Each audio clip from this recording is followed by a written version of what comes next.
예, 일본에서 이제 쿠팡을 소개를 할 때 한국의 아마존이라는 단어로 일본 사람들에게 인식을 시킵니다. 예.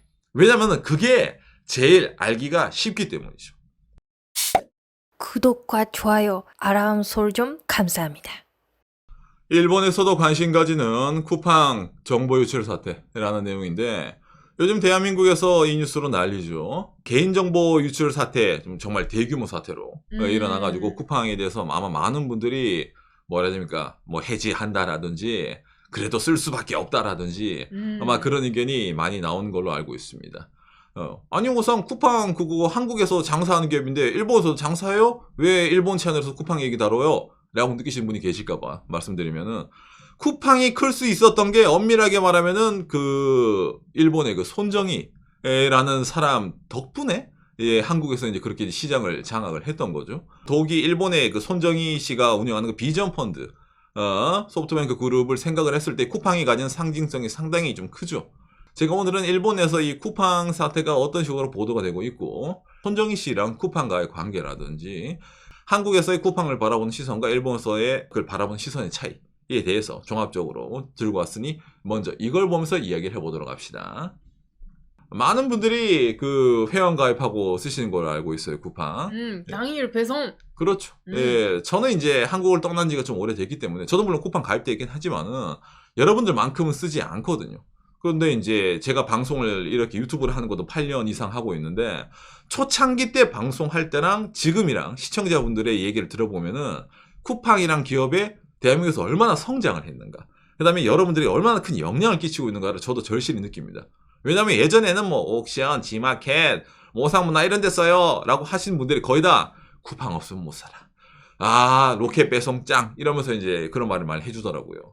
야, 쿠팡이 이제 한국에서 어찌 보면 인프라급으로 많이 성장을 했구나 라는 걸 많이 느낍니다. 당장 오늘 얘기하는 이 쿠팡 같은 경우에는 그렇죠. 이 일본인 손정희 씨 거대 자본을 투자를 해가지고 쿠팡이 크게 성장한 거 아니겠습니까? 그러다 보니까 이 손정희 씨 관련, 특히 소프트뱅크 그룹 관련이다 보니까 일본에서도 지난 12월 1일 니케이입니다. 한국의 이커머시얼 대기업 쿠팡이 3,370만 명분의 고객 정보를 유출해서 경찰이 수사에 들어갔다.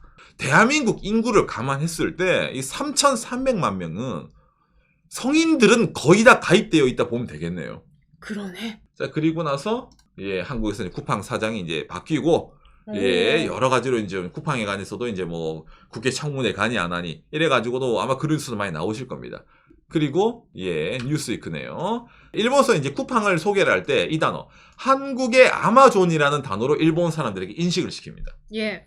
왜냐면은 그게 제일 알기가 쉽기 때문이죠. 국민 유갈 상당의 대규모 정보 유출, 중국의 어둠 마켓, 암거래 시장, 예, 그런 데서 이제 대한민국 사람들의 개인정보가 이제 막 나가고 있다. 그래가지고 이제 이런 것도 일본에 보도가 되고 그러거든요. 비단 이런 뉴스뿐만이 아니라 당장에 대한민국 뉴스 사이트들이 일본의 뉴스를 제공을 많이 하고 있기 때문에 뭐 조선일보, 연합뉴스, 뭐 그다음에 한겨레라든지 있잖아요. 예, 나오고 있기 때문에 일본 사람들도 관심 있는 사람들은 한국의 이런 쿠팡이 이러이러한 식으로 가고 있다를 거의 실시간으로 다 알 수가 있죠. 예. 자, 그런 쿠팡인데 일본에서 왜 관심을 가지냐면은 포브스 재팬입니다. 지난 2022년 뉴스예요. 여기도 똑같죠. 한국의 아마존, 쿠팡이 계속 성장하고 있는 이유 이러면서 이런 좀 비슷한 기사들이 많이 떴었어요. 이 쿠팡은 이 손정희 씨가 핸들링을 해가지고 사실상 뭐 한국 시장을 먹었다. 라고 해도 과언이 아닌 기업이기 때문에 일본 내에서도 정말 관심 있게 보는 거거든요. 뭐 바깥 방송에서도 이제 이 손정희 씨 일대기라든지 이 사업에 대해서 제가 주제를 많이 다루지만은 이 손정희 씨가 상당히 사업 수완이 대단한 사업가 아닙니까? 예. 정말 뭔가를 발명한다라든지 하는 건 아닌데 이 사람이 누구보다 빨리 돈이 되는 사업에 딱 집어가지고 투자를 한다라든지 아니면 돈이 될 것 같은 사업을 들여와가지고 빠르게 전개를 한다라든지 라는 것에는 정말 일가가 있는 사업가거든요. 그걸 돈을 많이 번 사람이기 때문에. 그래서 그 점에서도 이제 이 손정희가 대한민국에서 뭔가 사업을 하는 것 같은데 그게 쿠팡이다 보니까 일본에서도 뭡니까? 어떤 식으로 그게 성장을 하고 성공을 했다를 계속 지속적으로 조명을 했었어요. 이걸 일본에서 왜 관심을 많이 가지냐면은 손정희 씨가 일본에서 실패한 사업이기 때문이거든요. 무슨 말이라고 했을 때 손정희 씨 하면 여러분 어떤 기업을 떠올립니까? 이 야후를 떠올리죠. 예, 일본의 야후를 손정희 씨가 운영을 하고 있는데 이커머셜 쇼핑몰도 운영을 하고 있습니다. 지금도. 그렇죠. 예, 그 쇼핑몰 이름이 뭐예요? 예, 야후 쇼핑입니다. 이게 그렇죠. 그렇게까지 잘 나가는 기업은 아니에요. 사실은 그러네요. 예, 업계 3위 정도는 합니다. 그래서 손정희 네임 밸류에 업계 3위는 그렇잖아요. 왜? 이 야후 재팬은 압도적인 1등 포털 사이트인데 이 포털이 운영하는 쇼핑이 3등, 거기다 1등, 2등이랑 엄청 벌어져 있거든요. 맞습니다. 예, 일본의 이 이커머셜의 전통적인 강자는 이 라쿠텐입니다. 이 라쿠텐이 운영하는 라쿠텐 이치바, 락텐 시장이라는 데가 정말로 오랜 기간 동안 일본의 쿠팡 같은 존재였어요. 그런데 이 락텐 이치바를 갑자기 이제 들어와서 이제 꺼져라. 너는 이제 상대가 안 된다라고 들어온 게죠. 누구? 바로 이 아마존입니다. 그 규모가 대충 일본의 이커머셜 매출인데 1등 아마존이 6.8조, 우리한테 68조. 예, 그 다음에 락텐이 5.2조, 56조. 그러니까 원래 락텐이 압도적인 1등이었는데 아마존이 꺾어놔서 그냥 이제 락텐이랑 차를 벌어들이고. 그리고 아까 3등이 제가 야후라 했잖아요. 3등 야후 1.6조. 1등이랑 2등이랑 차이보다 더 벌어지죠, 이게. 그러니까 이 야후 쇼핑이 옛날부터 장사를 하고 있는데 그렇게까지 크게 일본에서 인지도가 없었어요. 성공의 방정식을 알고 있는 거예요. 어떻게 자기 야후를 제끼고 아마존이 일본을 먹었는지. 그게 너무 배 아프잖아요. 근데 이거를 해보려면은 뭡니까? 일본에서는 불가능하죠. 이미 아마존이 있으니까. 그러니까 손정희 씨 입장에서는 개척이 안 된 시장에 아마존 같은 방식으로 진출을 하면은 무조건 이기는 게임이에요. 그래서 이제 주변을 나라를 둘러보는데 어머나 세상에 옆나라 한국에 쿠팡이라는 데가 2010년대부터 생겨가지고 뭔가 하려고 하네. 쟤한테 돈을 투자를 해서 키워보면은 저것 좀 뭔가 되지 않을까라는 생각에 지난 2015년 소프트뱅크 10억 달러를 한국 최대 규모의 전자상거래 사이트 쿠팡에 출자. 이 전설의 시작이죠. 이때부터 이제 돈이 들어가가지고 소프트뱅크가 지속적으로 쿠팡에 투자를 합니다. 총 얼마를 투자를 하냐? 30억 달러를 투자를 하게 됩니다. 이건 어디가 비전이 보였으니까 쿠팡에 투자를 했을 거 아닙니까? 손정희 씨가. 간단한 겁니다. 그렇죠. 일본 시장에서 아마존이 라쿠텐을 몰아낸 방식을 똑같이 적용하는 거예요. 컨트롤 C, 컨트롤 V. 어떤 방식이에요? 일본의 아마존이 어떻게 락텐을 이겼는데 딱 이거 하나입니다. 아마존 프라임입니다. 멤버십이죠. 맞습니다. 예, 이 멤버십에 매달 돈을 내서 가입을 하면은 빠른 배송, 무료 배송, 그리고 영화나 TV 프로그램 같은 거를 무한으로 즐길 수 있는 그런 거를 넣어둔 거예요. 야, 쇼핑몰에 가입을 하는데 내가 영화라든지 드라마 이런 거, 뭐 TV 방송, 가끔은 그거 오타니 시합 그런 것도 공짜로 볼 수 있거든요. 이런 식으로 월 구독제를 이용을 했는데 이게 당시에는 없었어요. 일본에는 이런 게 락텐은. 그러니까 일본 사람들이 와 이거는 뭐 많이 이용하면 개이득이네. 맞잖아요. 배송은 한 달에 한 번 이용하는 것보다 내가 아마존을 일본에서 매일매일 거의 뭐 물건 살 때마다 아마존만 이용하면은 배송이 공짜니까 이득이네. 그죠? 예, 그런 식으로 되니까 이게 시장이 갑자기 그냥 미친 듯이 성장을 하게 되는 거예요. 다른 데는 이걸 못 따라옵니다. 왜? 아마존이 하던 방식이 뭐냐면 아마존은 미국이 본체잖아요. 돈이 많아요. 일본 전국 방방곡곡에 아마존 전용의 물류 창고를 만들어버리고 일본의 대기업 택배회사랑 제휴를 걸어버려가지고 아마존 거를 제일 빠르게 배송을 해주세요. 우리 전용 창고 있으니까 왔다 갔다 하면 됩니다. 물류 빠릅니다. 그거를 알박기를 해버리는 거예요. 아마존이. 시장을 장악하고 나면은 뭐 일본 사람들은 아마존 아니면 못 살 건데 아마존 프라임 배송에 이미 맛이 들어있기 때문에 다른 거 뭐 락텐 이제 못 돌아가 그 맛을. 그런 식으로 일본 사람들을 완전 만들어버린 겁니다. 예, 그래서 이제 이 아마존이 일본을 제압을 했거든요. 비슷한 거 지금 여러분 기시감이 느껴지죠.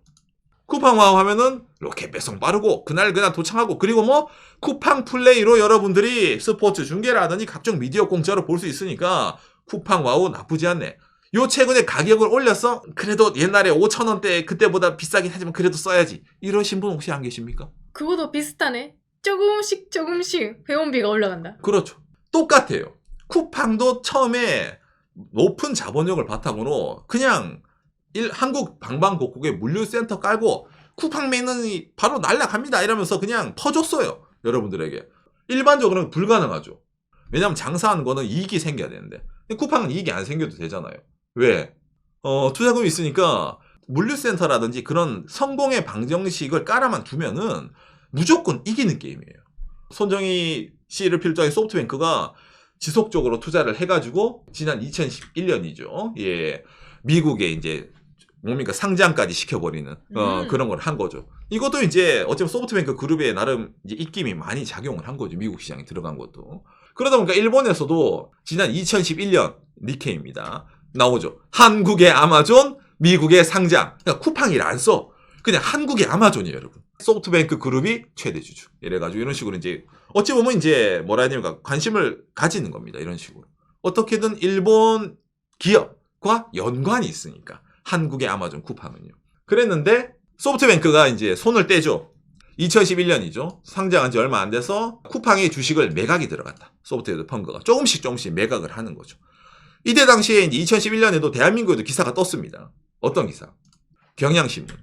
손정희 팔지 않겠다던 쿠팡 주식 2조 원어치 매각. 왜 이런 기사가 뜨냐면은 지난 3월달 쿠팡이 미국에 상장할 때 비전펀드 가로치고 손정희 씨 쿠팡의 성장을 믿기 때문에 아무리 공모가 높아서 상장을 대박 쳐서 돈을 많이 벌었지만은 돈 보고 들어가는 그런 펀드가 아니에요. 성장을 믿기 때문에 지분을 팔지 않습니다. 라고 얘기를 했었어요. 그런데 2011년 바로 이제 팔면서 이때부터 이제 뭡니까 손절의 역사가 시작이 되는 거거든요. 근데 이거는 손정희 씨라는 사람을 알면은 당연한 거예요. 왜? 역사가 있잖아요. 이 손정희를 다룰 때 빼뜨릴 수 없는 게 뭡니까? 대박을 친 거. 중국의 알리바바죠. 손정희 씨가 정말 초창기 때 투자 20억 엔이 6조 엔으로 바뀐 아시아의 워렌 버핏이다라는 식으로 손정희를 만들어준 게 알리바바거든요. 자, 그런데 이때 당시에도 뭡니까? 2014년 기사입니다. 니케이예요. 소프트뱅크 사장 누구요? 손정희 씨요. 주식을 팔 생각은 없다. 항상 없다. 항상 없어요. 알리바바가 떡상했어요. 저는 그런 사람이 아니에요. 나는 그렇게 돈만 보고 처음에 주식 사서 차익을 남기는 그런 투자자가 아니야. 알리바바의 미래 성장을 딱 보면서 가치 투자 길게 가는 거야. 라고 이미 2014년에도 얘기를 한 사람입니다. 그랬던 우리 또정희 씨 그렇죠. 한국어로 번역. 예, 2016년 소프트뱅크 알리바바 주식 매각. 하지만 제휴는 계속한다. 2012년 소프트뱅크 알리바바 주식의 일부 매각 확정 이익 4.6조 엔. 이러면서 2013년 소프트뱅크 알리바바 주식의 대부분 소프트뱅크는 2013년을 필두로 알리바바의 주식을 다 팔아버립니다.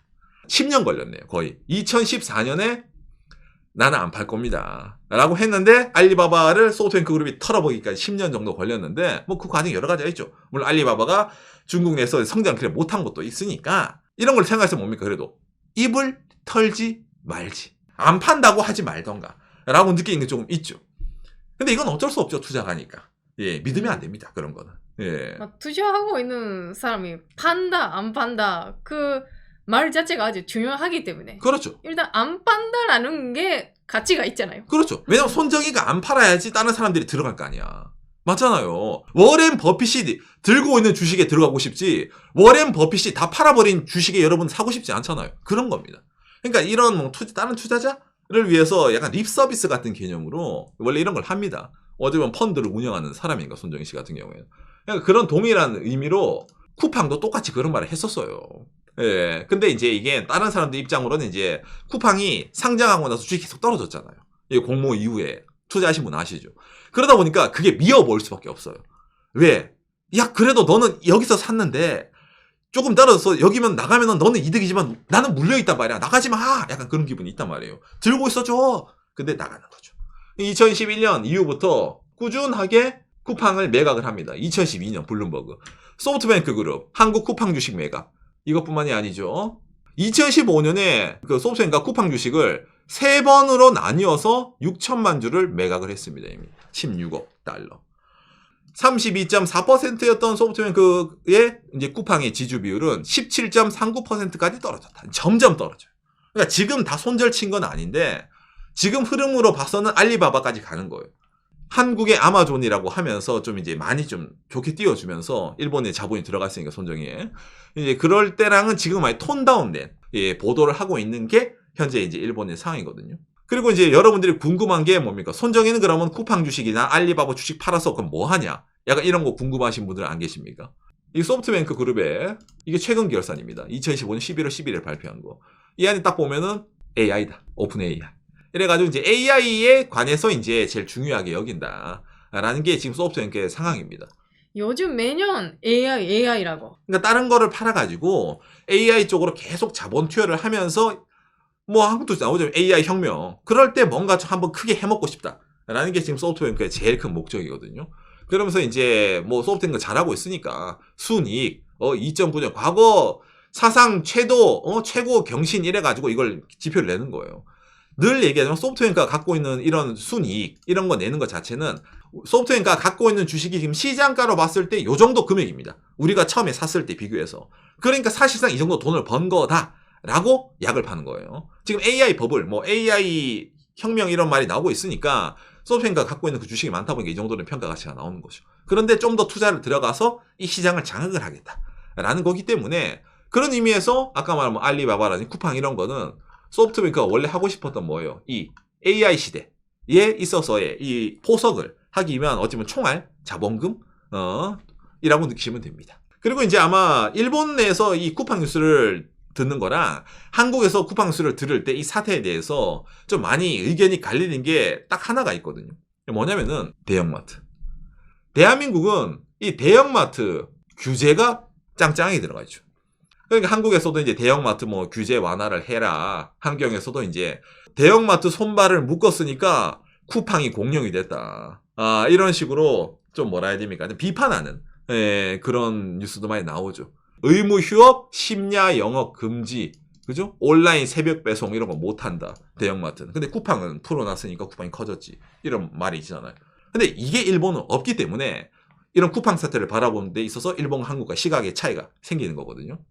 그러니까 일본 같은 경우에는 이온이라는 이 일본의 대형마트가 사실상 제압을 하고 있다. 일본 시장을. 사회 인프라죠. 그렇죠. 이온 없으면 일본 사람 살 수 없다. 라는 식으로 지금도 유지가 되고 있습니다. 아까 말했지만 뭐 락텐, 아마존이 일본에서 이커머셜을 제패하고 있지만은 그래도 이온은 꾸준하게 살아남아 있습니다. 이 이온의 규모가 영업수익 10조, 그냥 우리가 또한 100조 정도의 매출, 5,500만 명이 일본에 쓰고 있고 점포 숫자 18,000 점포, 종업원 수 62만 명, 압도적이죠. 어마무시합니다. 이 이온은 의무 휴일, 뭐 새벽 뭐 그런 거 없어요. 아무도 규제 없습니다.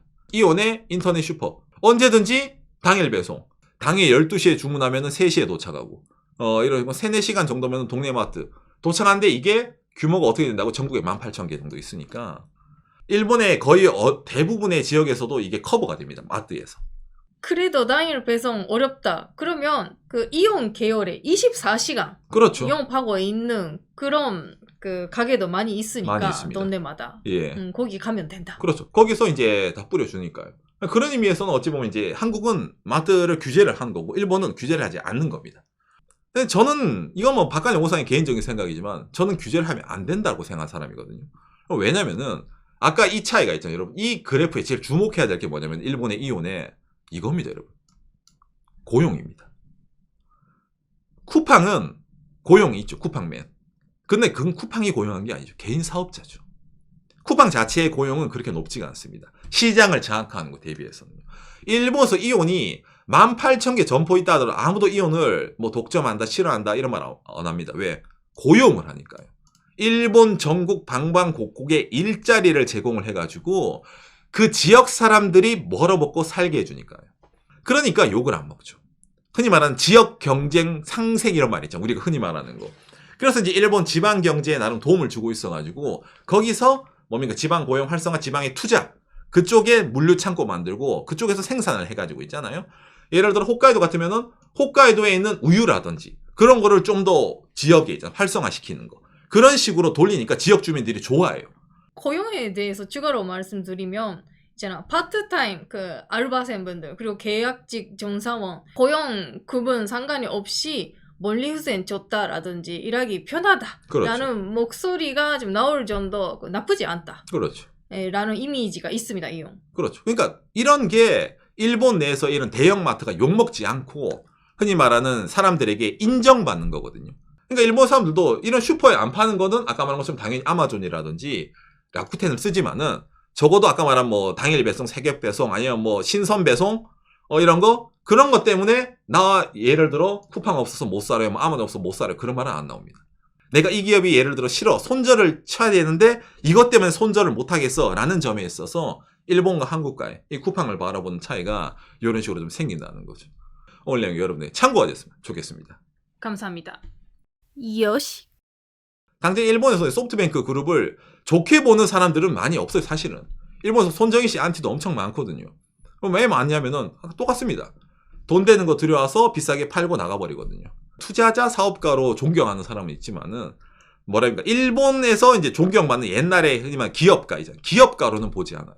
마츠시다 고노스케, 파나소닉 그런 사람들 있잖아요. 그런 식으로는 보지 않습니다. 왜냐하면 무에서 유를 창조하는 게 아니라 있는 걸 들고 와서 비싸게 팔아먹는 사람이기 때문에. 예, 그리고 성공한 걸 그대로 따라가는 사람이기 때문이죠. 그런 의미에서 쿠팡이라는 이름보다는 한국의 아마존으로 일본에서 알려진 대한민국 쿠팡의 최근에 저는 1년의 사태가 어쨌든 일본에서 일본 자본이 아직까지도 들어가 있는 상황이다 보니까 여러모로 좀 이제 주목을 하고 있는. 그리고 한국 내에는 저런 사태가 어떻게 처리가 될까라는 거 있잖아요. 저런 개인정보 유출 사태. 그 다음에 저런 쿠팡이 한번 벌어놓은 게 한국 내에서는 과연 저 시장을 누가 가져갈까라는 거를 일본 내에서는 좀 다른 시각으로 많이 바라보는 것도 있다는 거죠.